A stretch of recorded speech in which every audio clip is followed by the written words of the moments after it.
What's going on, everyone? Welcome back to another episode of the Talkin Football podcast. This is episode 42. We're in the middle of July. Training camp is just about to get going, and naturally, we have a lot of news to cover in this episode. The format is going to be a little bit different. The presentation is not going to be different, but I will have what topics we're going to be talking about right below me here. If you guys are familiar with Chris Rose and his Baseball Today podcast on YouTube that he does with Trevor Plouffe, he has a very similar format. So that's kind of where I'm getting this inspiration from. Today, we have a couple of things we need to talk about. Obviously, first off, we got a lot of uniforms coming in, and we also have some extension updates that we're going to talk about. Let's hit the intro, and let's get right into episode 42.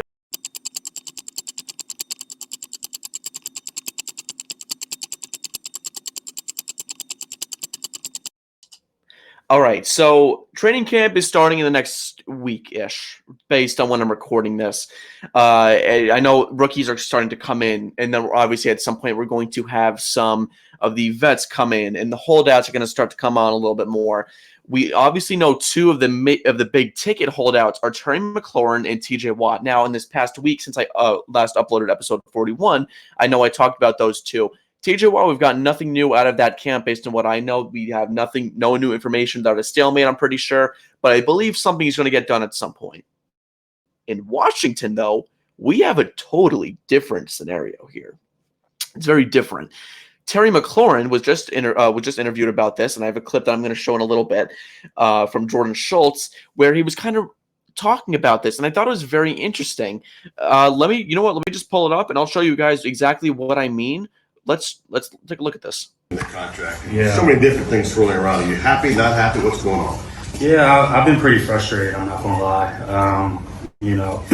Everything that has transpired up until this point has been disappointing and frustrating. I wanted to continue my career here, created my life here. My wife and I have bought our first home here, so this has been somewhere where I've always wanted to be, and just to see how things have played out has been disappointing. Obviously, I understand everything's a business, but at the same time, I want to put myself in a position where, I'm valued and, I feel appreciated and things like that. And, unfortunately, that hasn't transpired the way I wanted to. So, I'm just trying to take things day by day. And, I think.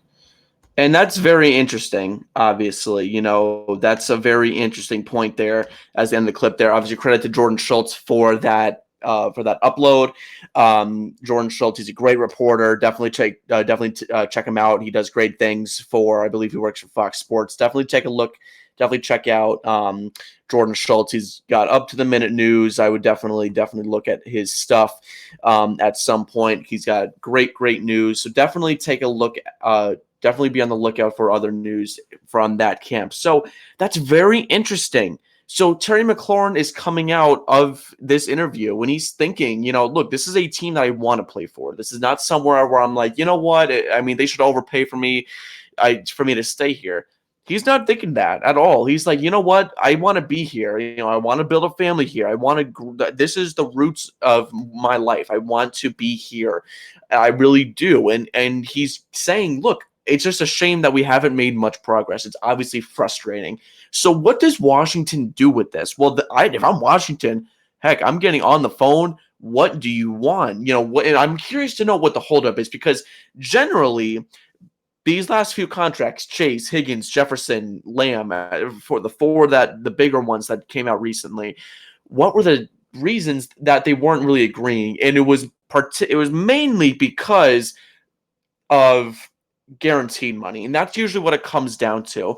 And I'm very interested to see how this kind of grows over the next few days, or in the weeks or months even, because this is a guy who is really looking to just kind of grow, and he hasn't really been able to. I mean, he really wants to get this contract, because once you're kind of getting some financial stability, then you can focus on the field, and he hasn't been able to do that. And I don't blame him. You have carried this franchise, which was once a sorry franchise, on your shoulders for a couple of years, and then Jaden Daniels comes around, and now all of a sudden you're like, you know what, you're not at the top of our priority list right now. He is a number one receiver. You absolutely need to extend him. Now, interestingly enough, though, for the aforementioned Washington Commanders, there was a new contract extension today when I'm recording this that kind of shakes this situation up a little bit, and we're going to show it right here. Garrett Wilson gets paid big time. And you see there's 4 extensions there that we're going to talk about in this episode. Let's look at Garrett Wilson, 4 for 130 with 90 guaranteed. It is the most for any player, especially a receiver at least, that has only played 3 seasons. This is a guy who was drafted 3 years ago, entering his 4th year, and he's getting paid. He's getting bank. I mean, this dude really made bank. I got the bag is what I was trying to say earlier. This dude got paid. I mean, let's look at this. I mean, you're telling me right now $90 million guaranteed. That's a lot of money. That's at least 3-ish years. I mean, figure it's a little bit north of 30. If I did my math right, probably I think 32 and a half is what we're looking at here. Right? Yeah, 32 and a half is what we're looking at here if it's straight lined up that way, which I think is a good deal for the Jets. It's very interesting. Now, I will say this, he's been super reliable, and I think that's a big reason why they're giving him this contract. $90 million, though, guaranteed. That's a lot of money, but it's still enough for the Jets to have some wiggle room, so I really like this deal for the Jets. If we had to grade it, quick A-, because you lock up on a premier receiver, because guess what? Going into year 4, he still has year 5. He still has the 5th-year option that they picked up. And then after that, he has 4 extra years on his contract. So he has 6 years left on his deal. A good amount guaranteed, though, considering that the first-round picks get their contract fully guaranteed or almost entirely guaranteed, plus the 5th-year option is an extra $20 million there. At least it is for Sauce Gardner, who we'll talk about in a bit. But that's a really big deal. Getting this guy locked up. You know, you just added Justin Fields. Maybe he's the guy. I think he's more of a better bridge quarterback than another, maybe like a Joe Flacco type. But I really like this deal for the Jets. And they have another big deal that we're going to talk about. Sauce Gardner, talk about getting paid. My brother, he's getting 4 for 120, the highest paid corner in NFL history. He shatters what the current rate is in terms of overall value, I believe. I'm pretty sure Stingley got paid recently. Sauce Gardner, he is getting the absolute bag. These 2 first-rounders from 2022 get locked up. You can see here 4 for 120, which is 30 a year, including 85.6, very specific, but 85.6 of it is guaranteed. So very interesting there. Very interesting stuff from the Jets. And this is a big step for them. Last year, it was, what are they going to do with Hassan Reddick? What are they possibly going to do in this scenario? Now we're here, and now they're coming out firing with the new regime under Aaron Glenn. They're saying, you know what? We don't want to wait. These are 2 absolute dogs. Let's keep them in here. Let's lock them up for what should be, in a couple of years, very cheap prices. I mean, keep in mind, McDuffie I don't think he's gotten paid yet. Stingley, I believe, recently got paid. But we have more guys who are looking to get contracts. And when you have guys like, with all due respect, I love Paulson Adebo, but when guys like Paulson Adebo are getting $18 million on the market, that should kind of tell you that better players like your Gardners, like your Surtains, like your Stingleys, like your McDuffies, those players are going to get paid big time. And my prediction, this is going to be a great contract in a couple of years. It really will be. The exact same thing I said for Wilson applies here. They have year 4, then they have the 5th-year option, then they have the extra 4 years. So Gardner and Wilson are tied to the Jets, or at least they have a contract, whether they get traded or not. I'm sure they probably will at some point because they're playing with the freaking Jets. If not, then great, good for the Jets. I'm sure at some point, though, that might come into consideration.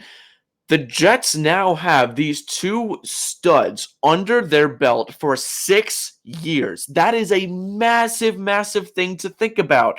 This is something that's a big step back, or big step forward, rather. It's considering what they usually do. It's a big change in their philosophy. They usually wait until the last minute and then they sign the guys, or maybe they're overpaying free agency for a veteran who was way worse than their player that they already had. Now they're changing it. Now they're going full force into these younger guys like Gardner, like Wilson. Now, obviously, Jermaine Johnson is yet to extend, I believe, at this point when I'm recording, and they still have other young guys that they could extend. But getting these two guys, Sauce Gardner's a top 3 corner in this league, whether you like him or not. And look, can he get grabby? 100%. Does he get away with a lot of PIs? 100%. But I think when you look at the deal and where the market is right now, the salary cap's only going to go up. And with the international games coming in, that's all money for the NFL. This is only going to raise the salary cap even more and more and more. And $30 million a year is going to look like a steal. Same thing for Wilson at 32.5. 62.5 for two young guys that are not even 25 yet, I believe, that are at the top of their position. Wilson, I would say probably top 20. I think. I mean, this is just off the top of my head. Well, you know what? Let's talk about that. Who's better? Who's better than Garrett Wilson right now? Jefferson, Chase, Lamb, Malik. Again, I'm doing this off the top of my head. I'm just trying to think who is better than Garrett Wilson right now in the NFL. Nico Collins, Amon-Ra St. Brown is better, I would say. I personally like Puka, Devontae Adams. That's 8 already right there. Cooper Kupp I like better than Garrett Wilson, with all due respect. I'm spitballing them here. Obviously, oh my goodness, I'm totally blanking on some right now. I feel like, Tyreek is better. I think I would choose him. You can argue Jalen Waddle. I don't think I'd make that argument, but that's already 10 receivers there. I mean, you can argue. I don't know if I'd choose Zay Flowers over Garrett Wilson. Maybe I would. I don't think I would. That's definitely an argument you can make. I don't know if I would make that argument, though. DJ Moore, I think, is better than Garrett Wilson, or very closely, but I do believe he's better.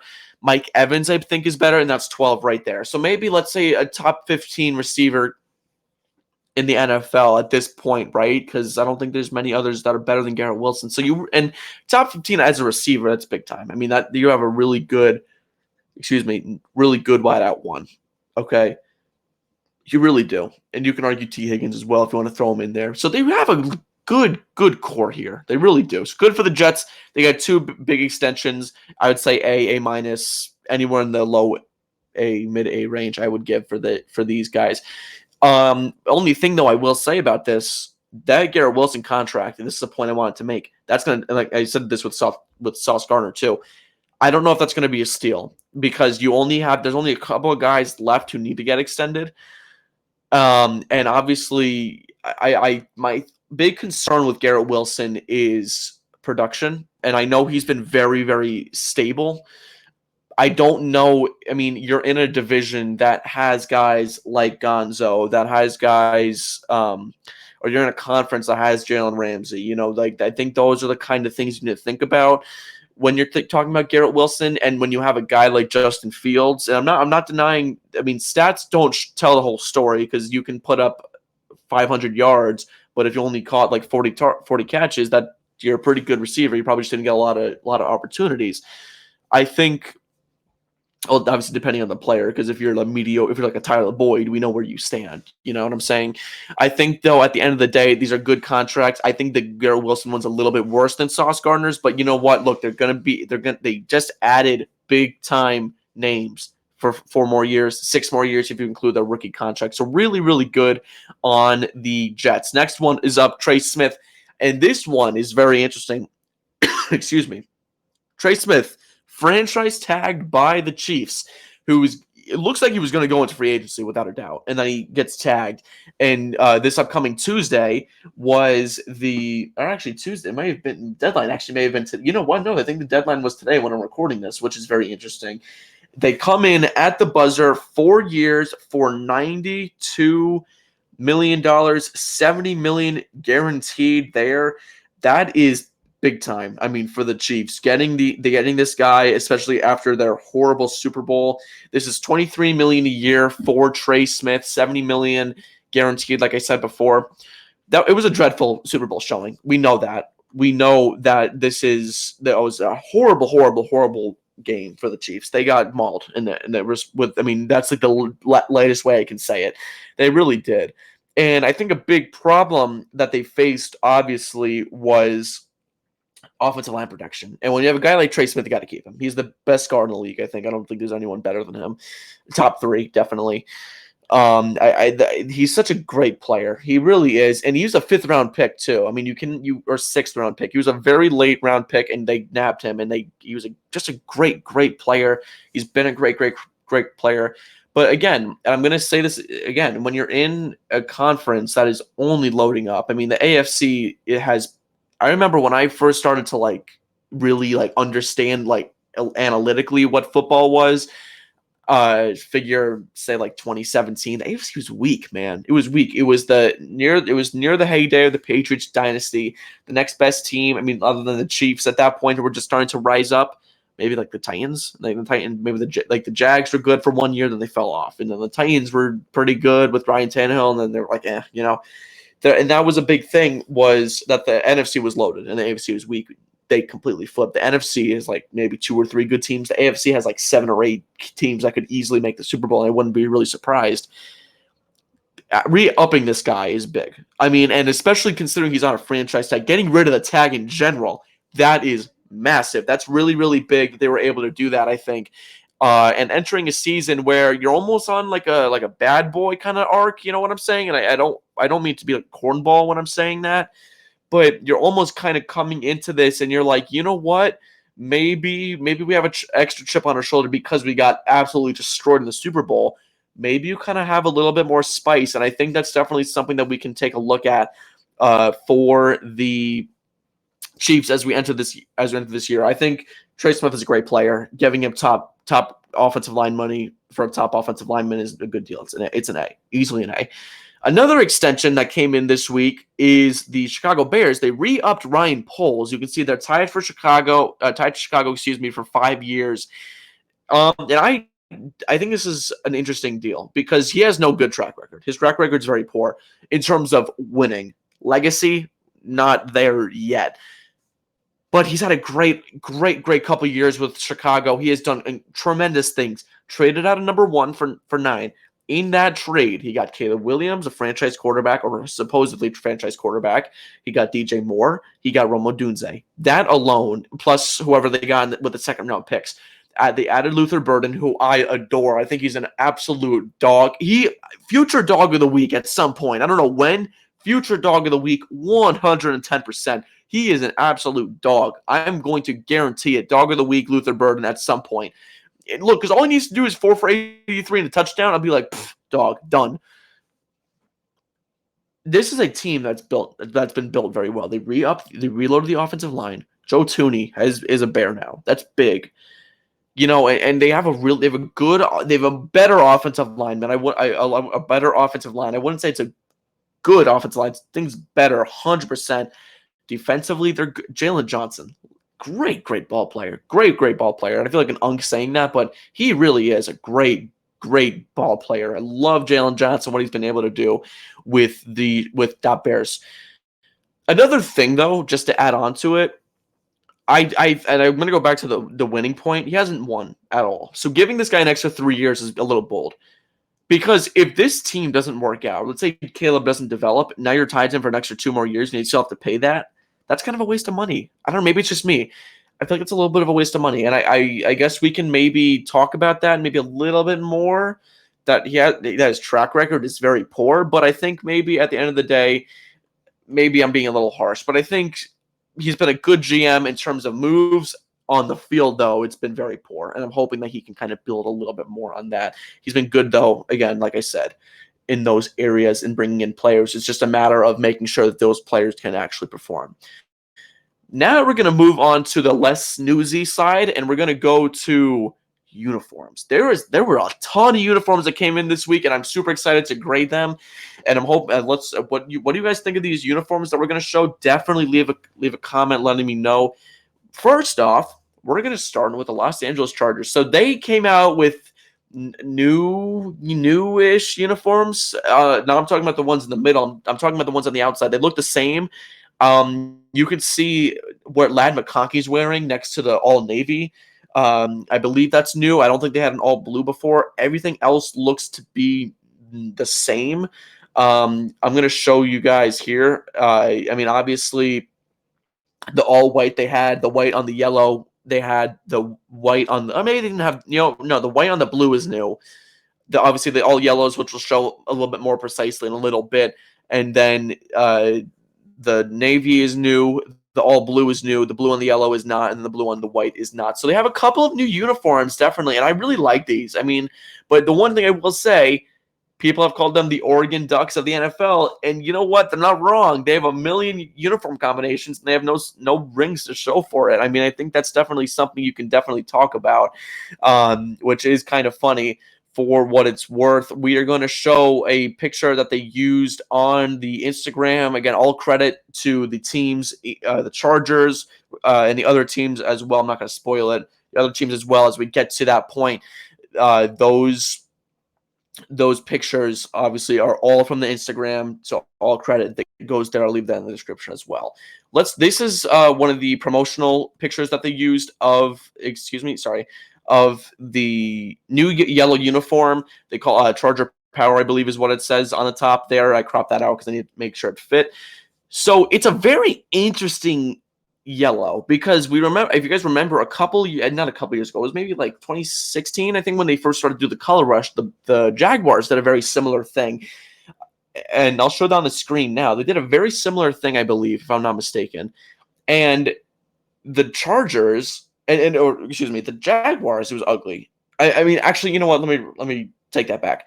I don't think it was that bad. I think it gets a bad rap. I mean, I might not be a ball knower, but I think that there's definitely something that you can talk about there. I don't think it was that. I mean, it's a hideous gold, 100%. The Jaguars, what I'm talking about. This one is a beautiful yellow. It really is. And I don't mean to be like a weirdo about this, but like it really is. It's a really nice yellow. It doesn't make my eyes hurt. And you know what? Maybe when they're on the field, I'll be like, if the Chargers, I don't think they're wearing these against the Giants. The yellow ones they're wearing early in the season. The navy ones, which I'll show in a bit, they're wearing twice. Once against the Vikings. I know that. I saw the promotional picture that they used on the Instagram. But these new uniforms, these yellow ones, and at least in the promotional pictures, they always look better in the promotional pictures. They look nice, and I'm sure on the field I'd be like, my eyes hurt. They look like a highlighter, but like I think they're not bad. I mean, let's look at them. They're really not. They're not bad at all. I like them a lot. I really do. I mean, again, Justin Herbert looks really nice in the picture, so maybe like it doesn't look like a bozo in it. Again, it's kind of a promotional, so they need to make sure it looks good. This is another picture that I'm going to pull up right here of Derwin James. This picture looks a lot better. I mean, like, that looks really cool. That's a really, really, really cool picture right there. All yellow. I like the blue outline of the bolt on the shoulder, the white. And I will say, I do like the white helmet instead of the yellow helmet. That would have made my eyes, like, bleed. The white offsets the yellow nicely. I will say I like the yellow face mask. It's a really nice job here by the Chargers. I'll give them a lot of credit here. I don't think it's anything better than a B+, though. But they're nice. They're very nice. I think they're a good attempt at a solid alternate uniform. I'm sure when they're on the field, we might have some questions about them. But you know what? For what it's worth, right now, they're not bad. I don't think they're bad at all. I think they're pretty good for what it's worth, for a yellow uniform at least. Speaking of Derwin James, we're going to show another picture. This time it's of the Navy. Again, this is one of the promotional pictures. All credit to the Chargers Instagram for these pictures here. This is an all navy uniform. This very reminiscent of the 2000s Chargers with LaDainian Tomlinson and early Drew Brees. This is a very similar. At least the font looks the same. And you can see Sean Merriman on to the side there. I believe that's who that is, unless it's Junior Seau. I'm pretty sure it's Sean Merriman in that picture there. It's a very retro yet modern look. And I like when teams are able to pull this off successfully. There are some teams that just stink at it, that do a modern retro. A good example is the Jets. Not to continuously rain on them, but you know what? The Jets don't do a good job of it, in my opinion. I feel like their jerseys look like old, and they have chrome helmets that don't match. It doesn't make sense to me. These are good. These are very good, in my opinion. You can definitely see that. I mean, the Chargers put a lot of detail into these uniforms. They're very nice, in my opinion. I'll pull up another picture of the Navy being used here. Let me just pull it up. There you go. That's another one there. I just like it, man. I really do. I think it's just a really, really, really nice overall picture there. That one is Dayan Henley. Dayan Henley, is that how you say his name? Dayan Henley. He's a linebacker there. This is just a great picture. I love the. I mean, I know this is specifically for Henley here, but the face mask is just perfect. I mean, like that just looks so tough. That's dog of the week. That's dog of the week. You know what? Summer dog of the week goes to Dayan Henley right here I mean, this is so tough. This is a really, really nice picture here of the Navy outfit. I must call them outfits of the Navy uniform. Excuse me. And I really like them. I really do. I think this is a really nice job by the Chargers. Again, they really do. And I'll give them a lot of credit for what they've been able to do here on these uniforms. That is it for the Chargers. Next up, we have what wasn't really surprising that they came out. They are a retro, and I was kind of surprised they did it this way, but I guess it makes sense. A modern retro, again, kind of plain, but you know what? I like them. I like how modern it is. Washington Commanders away retro, fit for old DC. Credit to the Commanders Instagram for this picture of Jaden Daniels and company here. This is a really nice uniform. A part of it that I love is the helmet. The helmet looks great. The helmet really, really looks great. You have the yellow stripe and the white stripe surrounded by like that maroon red-ish, like the classic red. It's a little bit more vibrant than the one they have right now. These away jerseys are so much better than the ones they have now. The ones they have now, I hate. And I remember when the Commanders first rebranded from the football team to the Commanders, I was like, you know what? This is a really cool concept. Like having like the checkered numbers having the checkered design on the numbers on the away jersey. I'm like, that's really cool. But then maybe a couple weeks in, you're like, oh, that's really ugly. Like they should not have done that. These are much better. And if I'm personally, I know these are a throwback. I would keep these permanent. I think they're great. They're a really, really, really nice uniform. Now, we had heard rumors, and even the president even said, you know what, guys, I think we should bring the Redskins logo back. We should bring the name Redskins back.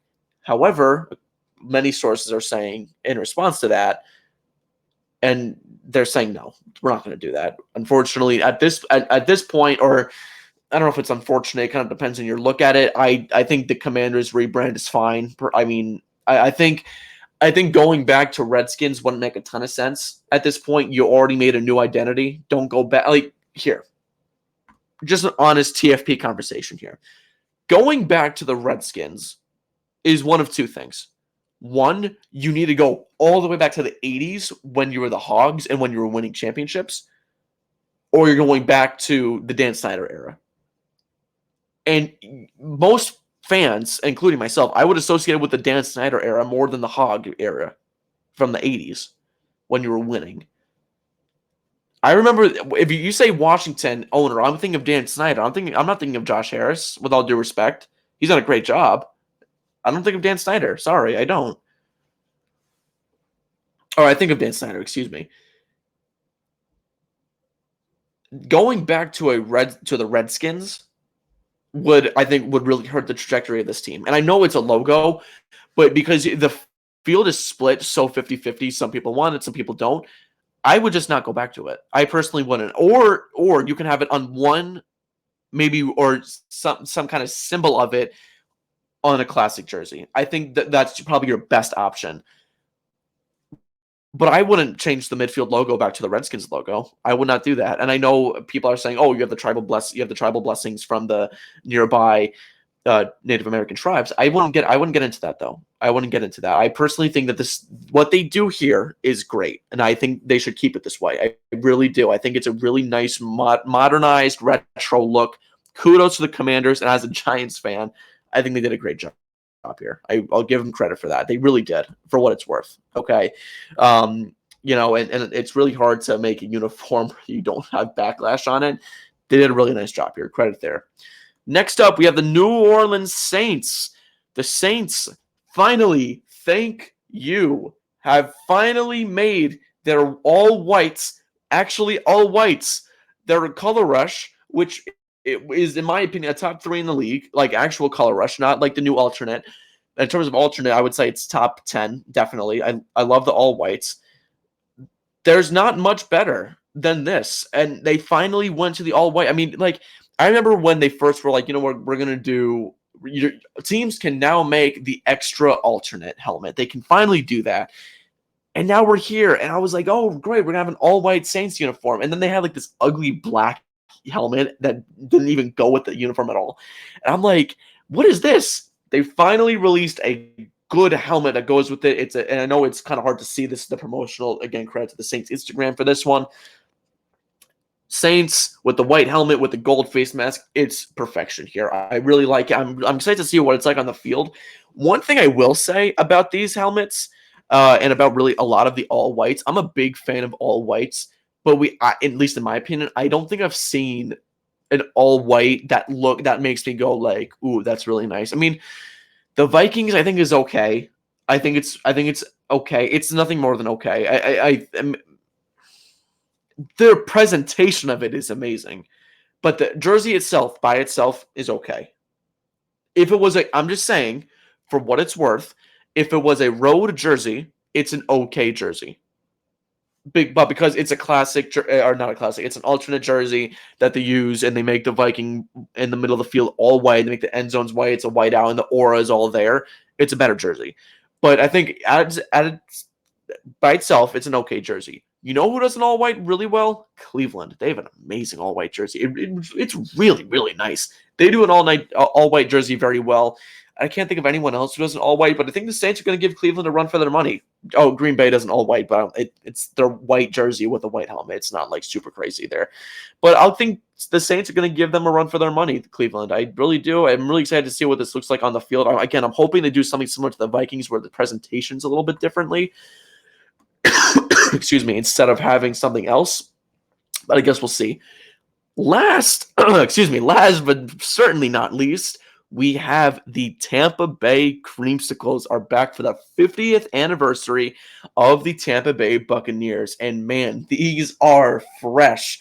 Talk about all whites. This might be the best jersey in the league. I mean, I'm not even joking. These are great. These are incredibly good jerseys.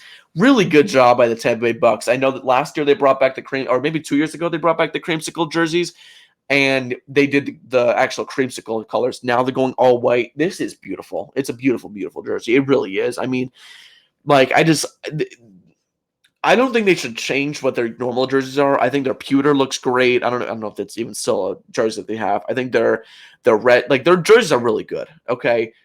This is amazing. This jersey right here is fantastic. And there's no ifs, ands, or buts about it. It is a fantastic jersey. Absolutely perfection here by the Buccaneers. And I remember when I got the update and said Bucks bring back creamsicle, I was like, oh, okay. Let me click on it. I opened it up. I'm like, wow, that's really, really nice. Great job here. Again, like I said, they brought this back for the 50th anniversary of the Tampa Bay Buccaneers, 1976 to 2026 is the 50th year there. 50 years here for the Bucks. Congratulations. Obviously, the Tampa Bay, no better way to celebrate than with this jersey. Really, really nice there for Tampa Bay. I believe that's all the uniforms on here, and it looks like it is. It is all the uniforms there. So that's that. That's all the uniforms we have there. And I think that's it. That's everything for news. I mean, again, training camps are getting going. Definitely look at the Talkin Football podcast shorts. That is where most of my content is going to be. If you guys want to look at all content TFP, look at the shorts. That's where I'm uploading content. My content is going to be, again, like I'm doing the top 5 series. Top 5 running backs is going to come out sometime soon. I'm doing sometimes doing like nostalgic videos. Most today I uploaded a video saying, oh, don't understand how good Kevin Byard was in his prime with Tennessee. And I uploaded a Justin Herbert one where he threw, it was in 21, I want to say, where he was under pressure against the Giants and he threw like 70 yards down the field. That got a lot of views, and I love that. I love that I'm getting extra more. The TFP audience is growing. I love to see it. It's obviously amazing to see that. Thank you guys for all the support. And I'm just really, really grateful that we're growing this pod. Look at the shorts and keep an eye on my Instagram. I'm not super active there. I'm trying to increase it a little bit. And look out for predictions, like normal predictions. And look out for, and just for what it's worth, I don't think I'm going to be doing like last year, how I did a predictions week and I crammed in all my predictions into 1 week. That was a bad idea. I don't think I'm going to do that. I think I'm going to space them out a little bit more. I'm going to try to, at least, and be on the lookout for fantasy videos. I'm definitely going to try and get some fantasy videos out. Last year they did pretty well compared to my other videos. So definitely be on the lookout for fantasy football videos. This is Talkin Football, and that's what I got to say about that.